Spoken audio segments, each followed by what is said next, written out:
Diego Shalom, bienvenido a Pensando las Noticias en Radio High y gracias por estar hoy con nosotros.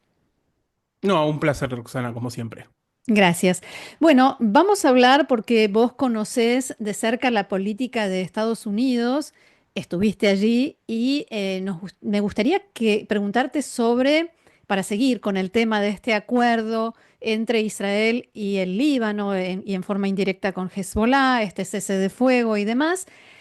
¿Qué te parece que hará el gobierno Trump en este tema y cómo reaccionaría o cómo reaccionará el gobierno Trump si o cuando Hezbollah transgreda este cese de fuego? Bueno, en principio, esto creo que equivale tanto para Líbano como para Gaza. Trump tuvo un mensaje muy claro, diría, minutos después de haber ganado, horas después. Yo el 20 de enero quiero llegar con todo resuelto, de alguna manera, ¿no?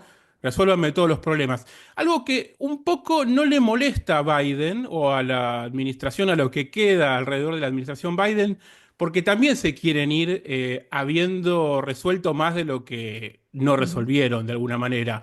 ujú. Eh, y la administración Biden está un poco más también liberada de las presiones internas que tenía respecto de su postura con Israel, que es lo que le De la hizo perder campaña las electoral, ¿no? elecciones.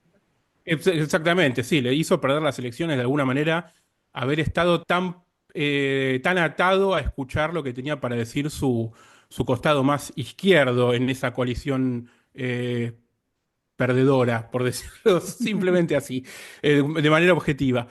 Eh, por eso Trump, de alguna manera, se ve que en estos días, no sé si te diste cuenta, pero en las últimas semanas, días, no parece haber habido demasiados mensajes de la administración Trump respecto de Israel. Se están abocando mucho a política interna y no tanto a la internacional, como que le están dejando, tirando la pelota al lado, a la administración saliente, al pato Rengo de Biden. Y, por ejemplo, el gran anuncio de Trump anoche, que es lo que se está discutiendo ahora en todos lados, es el 25% de aranceles a México y Canadá, a importaciones de México y Canadá, que, digamos, nada tiene que ver con el tema de Israel, pero es un tema interno de Estados Unidos o un tema de relaciones Ujú. bilaterales internacionales locales de la región de América del Norte. Eh, y lo mismo diría con Ucrania, que es un tema que muy candente desde que empezó la guerra, desde que ganó Trump, la guerra de Ucrania se escaló, escaló bastante. Ujú. Tuvimos el incidente de días atrás con estos estos misiles intercontinentales y la amenaza nuclear de Putin los últimos días, que si bien lo viene haciendo desde que empezó la guerra o incluso antes, se empezó a tomar una manera un poco más seria. Y la administración Trump no está diciendo nada sobre todo esto. O sea que, de alguna manera, el silencio de la administración Trump respecto del acuerdo que se está cerrando en estos momentos con Líbano o con Hezbollah no parece ser algo, parece ser parte de este contexto de silencio mientras terminan de agrupar el gabinete. De todas maneras, vemos a Biden, por ejemplo, una cosa que me llamó la atención de la administración Biden, sabemos la afinidad que tiene histórica, cultural Francia con Líbano, razón por la cual Macron tiene intenciones de ser una especie de figura importante en una eventual transición de Líbano a un régimen un poco mejor, que no incluya a Hezbollah o que lo incluya de una parte, porque no es tan fácil tampoco sacárselo de encima, aunque sea la pata política, aunque que lo incluya en un papel menos preponderante. Macron Ujú. tiene esta intención Con menos que poder. desde el Líbano, sí, desde el Líbano está bien visto además, ¿no? Ujú. No se piensa como una injerencia, sino como una especie de apoyo internacional de un poder cercano de alguna manera. Claro. Hace unos días Macron tuvo una conversación con Biden en la que Biden le dijo, no, vos correte, porque tu canciller, tu ministro de Relaciones Exteriores tuvo un mensaje poco beneficioso sobre el tema de la orden de arresto a Netanyahu y Gallant, que hicieron saber algo así, un mensaje poco claro. No, haremos cumplir la ley. Que haremos cumplir la ley quiere decir si tocan suelo francés los tenemos que arrestar. Ujú. Cosa que en Estados Unidos no cayó bien, por supuesto en Israel no cayó bien tampoco.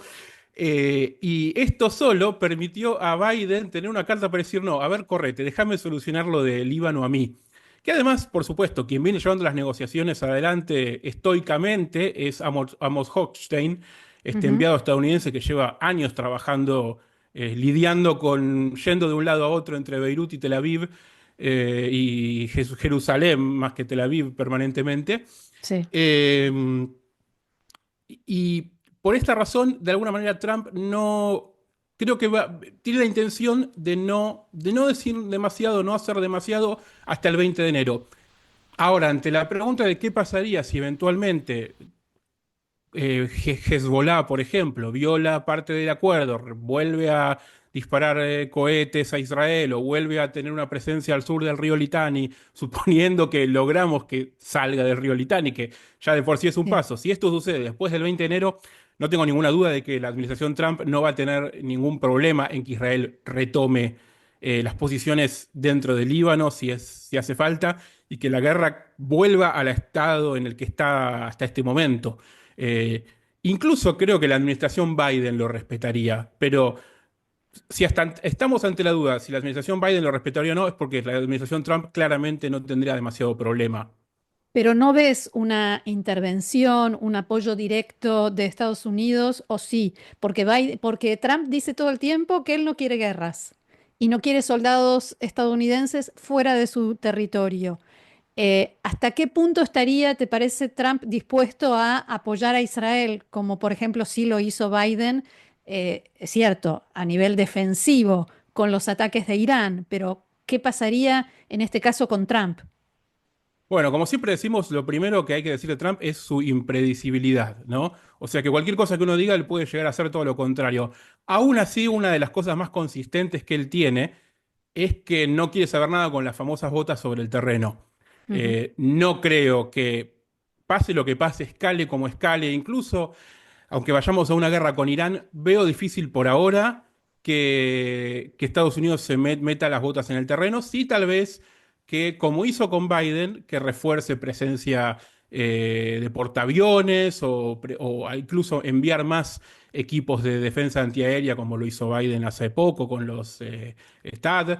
Eh, más presencia aérea también podría ser. Ese tipo de cosas puede ser una presencia de botas en el terreno en Líbano o en Gaza o incluso contra Irán, lo veo más complicado. Sería, digamos, creo que Trump va a ser consistente con esa política. Es parte de uno de sus puntales, tal vez, de propuestas. Pero apoyo logístico, apoyo económico, no descarto que continúe Ujú. como ha sido con Biden al principio, probablemente así o incluso hasta más. A pesar de que sabemos que dentro del mismo gabinete de Trump hay posiciones muy diversas y mismo Trump no quiere, de alguna manera, firmar cheques en blanco. Claro. Y me llevas al siguiente tema, porque quiero pedirte que compartas con nosotros tu análisis de este gabinete que está formando Trump de cara a la asunción el 20 de enero.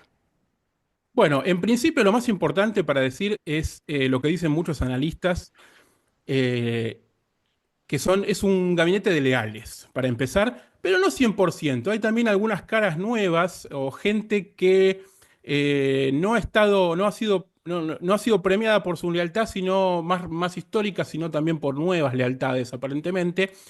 Pero bueno, en principio quisiera, preparé un pequeño resumen, y voy a empezar por tal vez los cargos más importantes y después nos detenemos en lo micro de lo que afecta a la relación con Israel. Eso. En principio, el cargo más importante, tal vez, en una administración es siempre el secretario de Estado. Y Ujú. aquí es donde de alguna manera sorprendió a Trump, porque si bien fue con alguien que viene siendo leal desde que perdió su interna con él en 2016, Marco Rubio, senador, Desde que lo llamaba el pequeñito. sí.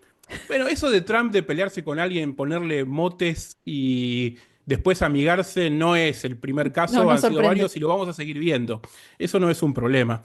Eh, Pero bueno, Marco Rubio, un experimentado senador, ya tuvo dos o tres cargos distintos de 6 años cada uno como senador, eh, muy halcón en su línea de política internacional respecto de América Latina, sobre todo, que es su área de expertise, diría, muy duro con Cuba, país del que escaparon sus padres tras la Revolución del 59, muy duro con Venezuela, muy duro con Nicaragua. Y lo que quiero destacar es que es una persona, fue parte de todos los comités de relaciones internacionales, es una persona muy experimentada y capacitada para el secretario de Estado. O sea, independientemente de la opinión o de lo que sea, eh, no estamos ante un regalo que le dio a un leal que no Ujú, está capacitado. Y esto ujú, es parte de una cosa muy, muy curiosa. Es muy diverso el gabinete de Trump, al punto de que esto es hasta aplaudido por sectores que uno creería que no elogiarían mm, nada del gabinete de Trump. Periódicos como el Washington Post o el New York Times destacan que no está mal que sea diverso, con posiciones muy contrapuestas a veces, siempre todos gente que se arrodilla ante Trump, pero desde de lados distintos. Leí hace un par de días a David Sanger, un experimentado analista sobre temas de la Casa Blanca en el New York Times, que decía, hay tres facciones en el gabinete, o aparentemente hay tres facciones. Una que está completamente centrada en la venganza de los últimos 4 años, otra completamente centrada en calmar los mercados y otra en recortar personal y presupuesto de manera implacable, probablemente sin éxito, decía, porque es algo mm, muy difícil y eso lo podemos mencionar al final, tiene que ver sobre todo con la figura de Elon Musk, ¿no? Pero no claro, exclusivamente con él. Eh, Además de Marco Rubio, primer nombre que menciono proveniente de Florida, Susie Wiles, la jefa de gabinete, primera mujer jefa de gabinete, que esto es muy curioso. Hay muchos puestos que por primera vez van a ser ocupados por mujeres en el gabinete de Trump. Curioso, ¿no? sí, Como sí, eh, destacable. destacable. Susie Wiles es una consultora política o operadora veterana del estado de Florida, muchos años trabajando en campañas políticas del estado, muy cercana a Trump desde hace varios años, sobre todo en esta elección fue prácticamente una jefa de campaña, con un perfil bastante bajo, una persona que siempre estuvo detrás de las sombras, y el jefe de gabinete en Estados Unidos no es una persona con el perfil alto, sí es muy importante, pero no suele tener el perfil tan alto, es una persona que está dentro del despacho oval prácticamente todo el día, no sale de la Casa Blanca, por lo cual es importante que esté cercano al presidente, pero no Ujú, es tan importante el perfil en ese sentido, y fue, bueno, también premiada por su lealtad. Otra que es premiada por su lealtad es Pam Bondi, que es también la primera mujer que va a ser fiscal general. ujú, Es este cargo que es una especie de ministro de justicia en otros países, pero que tiene algunas atribuciones distintas. Es un cargo muy sensible. También es cercana leal a Trump. Estuvo desde el inicio con Trump en esta aventura política que viene desde el 2016. Hubo aventuras políticas anteriores de Trump que no estamos teniendo en cuenta. Fue durante 8 años también fiscal general del estado de Florida, tercer nombre que nombro y tercer nombre de Florida. ujú. Eh, Fue parte del equipo legal de Trump, Pal Bondi, en su primer impeachment, su primer juicio político que tuvo. Lo más destacado que tiene dos cosas destacadas. Primero, que es muy experimentada también, porque fue fiscal general durante 8 años, o sea que no le es nuevo el cargo. Y lo otro más destacado que tiene es que no es Matt Gaetz, básicamente. Matt Sí, Gaetz o Gaetz es el que hasta hace 4 o 5 días era el candidato de Trump a este puesto, un representante también del estado de Florida, por supuesto, muy, muy cuestionado por un montón de cosas. Lo más importante, un escándalo sí, de tráfico sexual y posibles relaciones con menores, no sí. menor el tema, que viene siendo investigado por un comité de la Casa de Representantes, pero que finalmente Trump le soltó la mano, vio que el costo político Era de demasiado, sostener a Matt claro. Gaetz era demasiado grande, así lo dijo en reuniones de equipo muy importantes, dijo, la verdad que hay que No, no se no, justifica. es demasiado, textualmente dijo algo así como, es demasiado capital político que no tengo Mm. sostenerlo.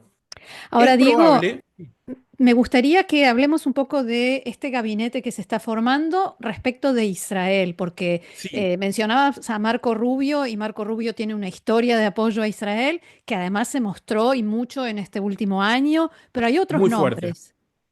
Sí, bueno, Marco Rubio es un nombre, uno de los nombres más importantes dentro del Partido Republicano que se ha mostrado muy fuerte apoyando a Israel. Uno de los nombres más nuevos, si bien es una representante de muchos años, un nombre que se nos hizo conocido recién este año, tal vez a los israelíes, es el de Elise Stefanik, Ujú, representante de muchos años, oriunda de New York, que se nos hizo conocida, decía, porque fue la que presidió las reuniones de comisión en las cuales fueron invitadas las tres rectoras de las sí. universidades de Ivy League, en donde las hizo pelota, por decirlo coloquialmente, y les costó la renuncia a las tres eventualmente, Por el por tema esta de... relativización absoluta sobre las protestas antisemitas en los campus universitarios estadounidenses. Allí Stefanik levantó mucho el perfil, siendo muy correcta con el manejo de esta comisión, Sí, poniéndolas, digamos, poniéndoles el foco a ellas tres de manera muy objetiva, muy clara, y de alguna manera fue premiada con nada más y nada menos que el cargo de embajador ante las Naciones Unidas, un lugar donde mirá si tiene para acusar a la gente de antisemita, sí, con, va a perdón tener que me mucho ría, ¿no? trabajo. Pero va a tener para brillar de la misma manera. Y quiero destacar de Stefanik que durante los últimos meses, todos los días, abre el día en Twitter diciendo día número tal de la guerra y los secuestrados no están en casa. O sea, una persona Ajá. muy comprometida con la causa de Israel, que va a dar que hablar probablemente en las Naciones Unidas. Es un foro muy complicado para Estados Unidos porque tiene el poder de veto en el Consejo de Seguridad, pero en el resto nunca le dan los números. Eh, y bueno, veremos, creo que va a ser una de las cosas más interesantes para ver la relación que va a tener Estados Unidos con los organismos multilaterales, donde probablemente la amenaza más latente va a ser sacarles el presupuesto. Estados Unidos es el mayor aportante a todos los organismos a los que pertenece. Así que esa amenaza muy creíble va a ser tomada muy en Sí. cuenta. El otro cargo, el último cargo importante tal vez es el de embajador ante Israel de los Estados Unidos. Ah, Es sí. Mike Huckabee, ex gobernador del estado de Arkansas, o Arkansas. Cristiano, es un ministro protestante, pero muy cercano a Israel, visitó Israel muchísimas veces, es un poco una de las caras políticas del el cristianismo y los protestantes que están apoyando a Israel muy fuertemente, que son una base muy importante de Trump, lo fue mucho en 2016 y fue en base a estas demandas a quien Trump se inspiró para algunas de las resoluciones políticas como el movimiento, la mudanza de la embajada a Jerusalén. Claro, porque eh, es quien dice que no existe una cosa como Cisjordania o la margen occidental, solo Judea y Samaria.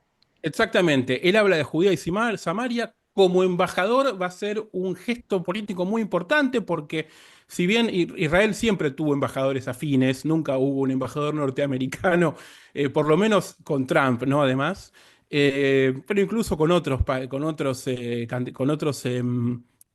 presidentes, Nombramientos. otras administraciones, Mike Huckabee es más, diría, más sionista que en ese sentido que muchos israelíes, ¿no? O Ujú. sea, Sí, claro. que muchos otros dirigentes estadounidenses. Sabemos que el cristianismo protestante de alguna manera fue un aliado muy importante de Israel dentro de los Estados Unidos en los últimos años, y Huckabee es una de las caras políticas. No diría que es un líder, porque no hay un líder único, es un movimiento muy disperso, cada iglesia tiene su propia voz y su propio peso, pero es una especie de primus inter pares, de alguna manera, llevándolo en esos términos. Es una figura política ligada a ese sector. Eh, por lo cual, de alguna manera, va a ser interesante también ver si Trump se anima o si desde el lado más derecho del gobierno en Israel, desde el lado del Tzionut Datit, por ejemplo, se animan a hacer una conexión ahí para Con el sionismo avanzar religioso. claro, con el sionismo religioso para legitimar los reclamos de mayor autonomía y mayor legalidad en el manejo de los territorios en la margen occidental barra Judea y Samaria. Bien, Diego, por supuesto que queda mucha tela para cortar, el tema da para muchísimo más, sobre todo por esto que decías antes, que no sabemos qué puede suceder con Donald No, Trump, con lo cual queda hecha la invitación. Entonces, te agradezco muchísimo y será hasta la próxima. hasta la próxima. Gracias, Shalom.